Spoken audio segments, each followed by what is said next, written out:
Hi there, my name's Vince from mymatevince.com, and in this video today it's going to be a very quick revisit video on the Xbox controller number 5. This was the one with the left analog stick that was just in the permanent up position. Turns out it was a break in one of the traces, which I have fixed, but since then it does work fine, but the travel on here is a lot less. So for example, if I was to hold this right up here, you can see that this one here is the left analog stick. Now watch my hand down here.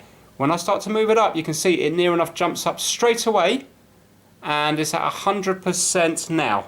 But now look at my finger. Look, I can go all the way up here. Yeah, so in other words, between here and here is doing nothing. Yeah, and then if I was to do that same thing on the right analog stick, look at it on the right, now moving. I'm at 100% now, and I can't go anymore. In fact, as soon as I take it off, there you go. The very second I take it off full travel, it makes a difference. So it would mean that this one here is not as accurate.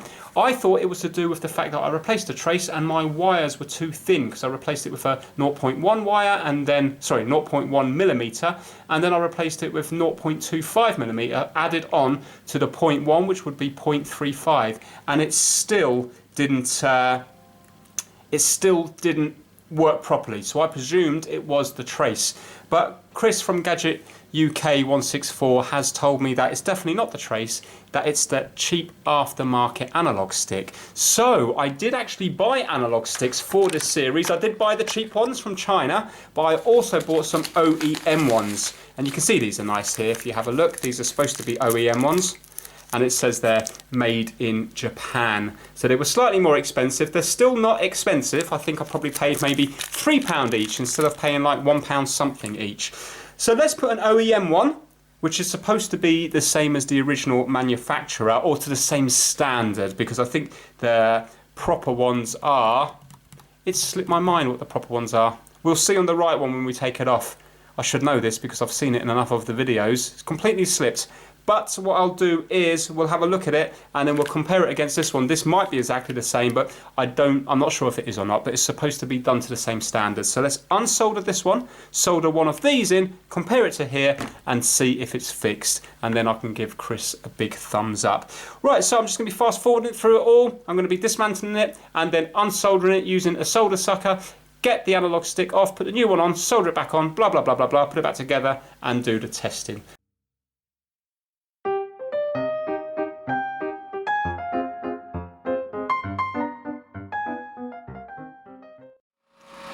Alps, that was the name of it, Alps. And if you have a look, can you see that the wiper in these are black and the wiper in these are white. This is the one that I've replaced. Now luckily in that video I said that I'm going to wire it up on the trace a certain way so that I can still remove, or somebody can still remove the analog stick in the future. So hopefully when I do this I won't damage the bit that I've done here. Fingers crossed anyway. Now let's have a look at these, see if they do look like the original. So that's the model number there.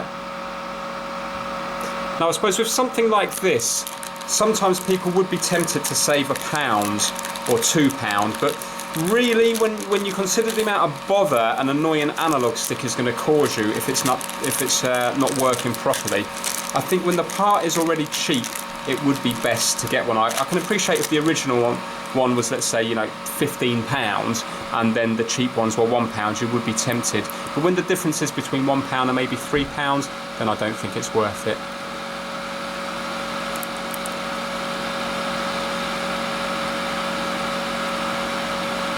Right, these don't say Alps on them. Oh, but they do. Sorry, they do. Excellent. They are Alps then. There you go. So, although they do look a little bit different, there you go, Alps. Fantastic. So hopefully they will work as well as the original. So let's unsolder this now.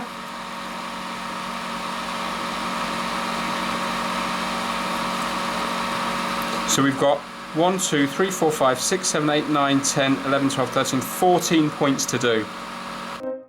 Now I'm thinking it's going to come off easy enough because it should be leaded solder on here, because this has already been replaced once with an aftermarket cheap job. Now I hope fitting this will fix the problem.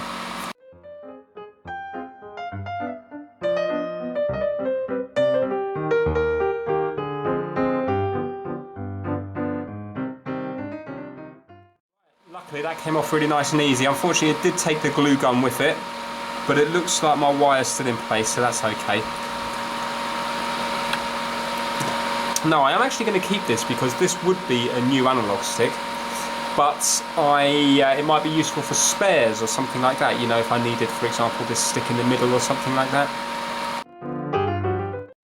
Right, annoyingly, the bottom of these are slightly different. So there's two little bits here I'm going to have to cut. Can you see that there's a bit here? That's fouling. This bit here and this bit here. They're not on that one. So I'm going to have to cut them because it's not sitting on the board. It's not sitting on the board nice. Hopefully when I cut them though, it will sit nicely.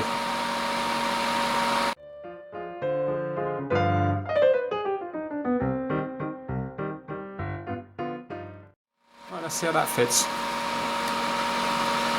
Yeah, there we go, that's gone right the way down now. So let's solder this one up.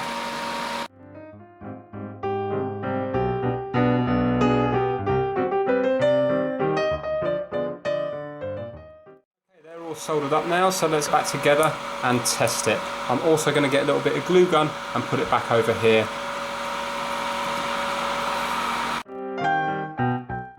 Test on it before I put the glue gun on it, so I'm just going to go from the pin of the potentiometer to that trace, so that's still working fine.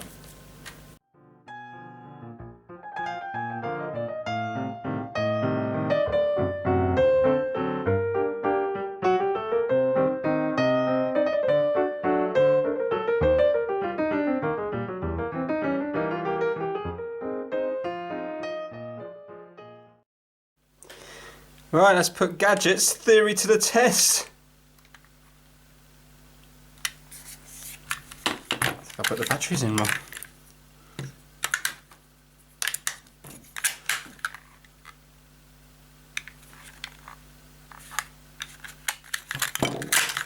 Oh, I've done it again. Done it again. I've left the terminals inside. You think I'd learn? There we go. You always have to put the terminals, obviously, on the outside so the batteries can connect to them.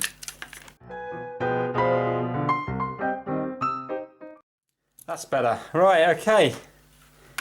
Here we go. Let's see what's going to happen. What do you reckon? Will Gadget's theory be right? I think it will be. So, let's see now. Start testing. Come on now. Come on, come on, come on, come on, come on. Looking good, looking good, looking good, looking good. Looking good? Yeah. Good old Chris. He never lets me down. So basically, look, we're at 100% now, and now watch, there's about 1 or 2 millimeters. Ready? Probably hear it click. Okay, so we're here now, and we've got that much to go. Oh, yeah, when we go down this way, it goes right the way to the bottom, so it hits as it gets to 100. Yeah, see? But here we have still got, a little bit of play. Let's do it on the sides. Yeah, that's fine. And that's fine. It's weird that the up is slightly different, isn't it? The up is slightly, it hits it slightly before the down, which is strange. Yeah, basically, when we go down, it is right as it hits. Let me hold this up to show you. Alright, here we go. Hopefully you can see them both in shot now. So when we go down, it hasn't hit yet. Right, there we go. It is. I can just feel it slightly with my finger. I would say maybe 0.5 millimeter before it hits, if that. But on the way up, watch.